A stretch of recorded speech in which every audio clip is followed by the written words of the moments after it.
Ok, eccoci di nuovo qui, pronti a scavare ancora più a fondo nel mistero che avvolge Neslihan Atagul e Burak O'Shivit. Sembra che la questione della presunta lite abbia scatenato un vero e proprio vespaio di speculazioni, e oggi cercheremo di analizzare ogni angolazione possibile, con un occhio di riguardo alle voci meno note e alle teorie più elaborate che circolano nel web. Prima di proseguire, però, un piccolo promemoria. Iscrivetevi al canale, attivate la campanellina e lasciate un bel like. Il vostro supporto è fondamentale per continuare a produrre contenuti di questo tipo. E se avete amici appassionati di soap opera turche, condividete questo video con loro. Bene, mettiamoci comodi e riprendiamo il filo del discorso. Abbiamo già detto che la presunta lite tra Neslihan e Burak ha radici profonde nel periodo di Karasevda, una serie che ha segnato un'epoca e che ha fatto sognare milioni di persone.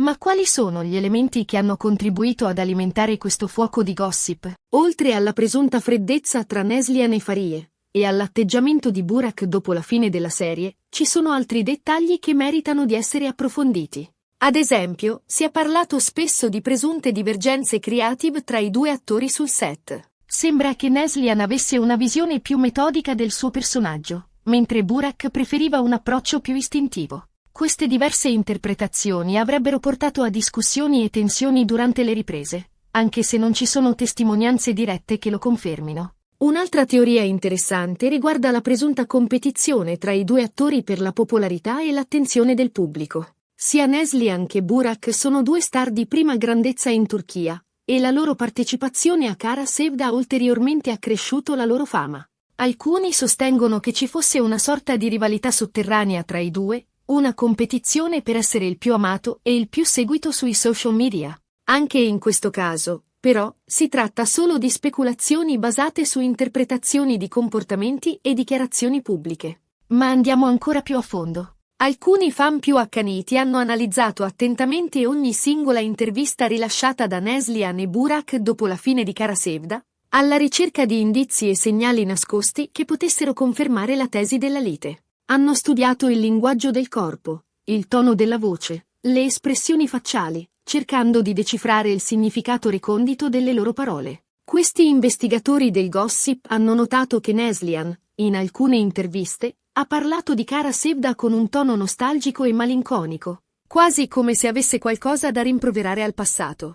Hanno anche sottolineato che l'attrice ha evitato di nominare direttamente Burak in alcune occasioni, preferendo riferirsi a lui come il mio collega o il protagonista maschile della serie. Allo stesso modo, hanno analizzato le interviste di Burak, notando che l'attore ha spesso parlato di Karasevda come di un'esperienza positiva e gratificante, ma senza soffermarsi troppo sui rapporti con Neslihan. Hanno anche evidenziato che Burak ha preferito concentrarsi sui suoi progetti futuri, piuttosto che ricordare i momenti trascorsi sul set con la sua co-star. Queste analisi, pur essendo interessanti e suggestive, non possono essere considerate prove definitive della lite. Si tratta pur sempre di interpretazioni soggettive di comportamenti e dichiarazioni pubbliche, che possono essere spiegate in molti modi diversi. Inoltre, è importante considerare che gli attori sono spesso tenuti a seguire determinate linee guida e a rispondere in modo diplomatico alle domande dei giornalisti. Non sempre possono dire quello che pensano veramente, e spesso sono costretti a nascondere i loro veri sentimenti dietro un sorriso di circostanza.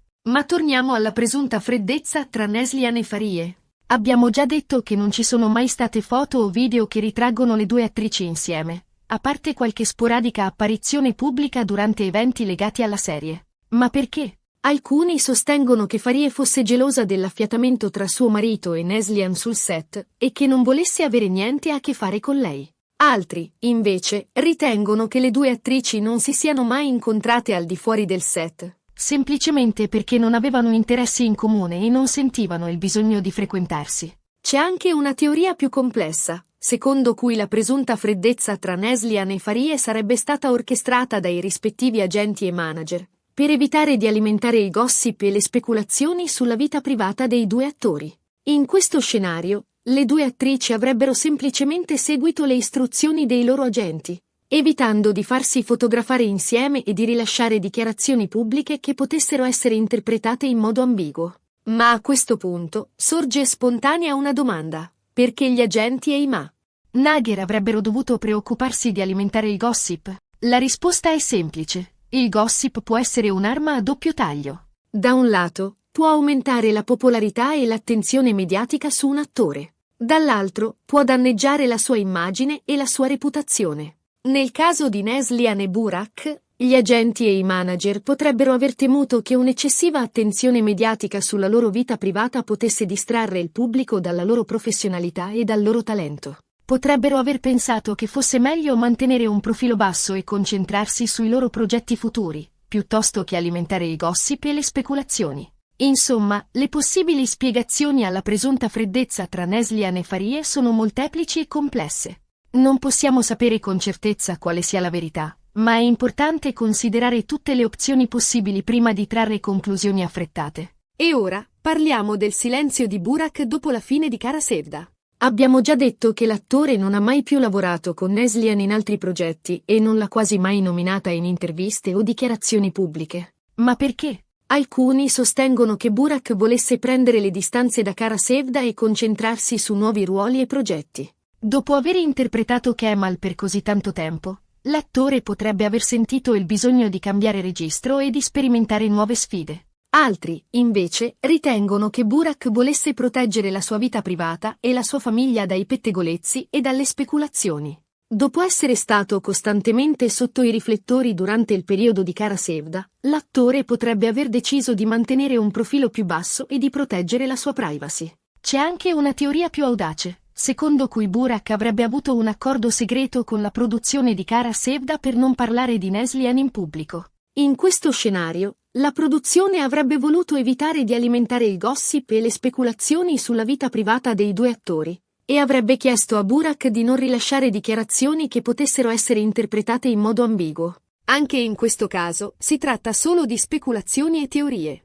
Non possiamo sapere con certezza perché Burak ha preferito non parlare di Neslihan in pubblico, ma è importante considerare tutte le opzioni possibili prima di trarre conclusioni affrettate. In definitiva, la questione della presunta lite tra Neslihan Atagul e Burak Oshivit rimane un mistero irrisolto. Ci sono indizi, rumors e speculazioni che alimentano la tesi del dissidio, ma non ci sono prove concrete che la confermino. È possibile che ci sia stato un qualche tipo di problema tra i due attori, ma è anche possibile che si tratti solo di voci infondate alimentate dal gossip e dalla morbosità del pubblico. L'unica cosa certa è che la chimica tra Neslihan e Burak sullo schermo è stata incredibile, e che Kara Sevda rimarrà per sempre una delle soap opera turche più amate di tutti i tempi. La vicenda della presunta lite tra Neslihan e Burak ci insegna che il mondo dello spettacolo è pieno di luci e ombre, e che non sempre ciò che vediamo è la realtà. Ci insegna che è importante essere sempre critici e cercare di analizzare le informazioni in modo razionale, senza farci condizionare dalle emozioni e dalle speculazioni. E soprattutto, ci insegna che la vita privata degli attori è affare loro, e che non abbiamo il diritto di invadere la loro privacy e di giudicare le loro scelte. Possiamo ammirare il loro talento e apprezzare il loro lavoro, ma dobbiamo sempre rispettare la loro sfera personale. Bene ragazzi e ragazze, siamo giunti al termine di questa lunga e approfondita analisi sulla presunta lite tra Neslihan Atagul e Burak Oshivit. Spero che vi sia piaciuto e che vi abbia fornito nuovi spunti di riflessione sull'argomento. Ricapitolando, abbiamo esaminato tutte le possibili angolazioni della questione, analizzando le voci di corridoio, le teorie più elaborate e i comportamenti dei due attori dopo la fine di Kara Sevda. Abbiamo concluso che la verità rimane un mistero, ma che è importante mantenere un atteggiamento critico e rispettare la privacy degli attori. Grazie mille per avermi seguito fino alla fine. Spero che abbiate apprezzato il video. Se avete domande, commenti o opinioni sull'argomento, non esitate a scriverli qui sotto nella sezione commenti. Sono sempre curiosa di sapere cosa ne pensate. E ora, la solita call to action. Se il video vi è piaciuto, lasciate un bel like, condividete il video con i vostri amici e con tutti i fan di Kara Sevda. E se ancora non l'avete fatto, iscrivetevi al canale e attivate la campanellina per non perdervi nessun video futuro. Grazie ancora per il vostro supporto. Vi mando un abbraccio virtuale e vi aspetto al prossimo video. Ciao!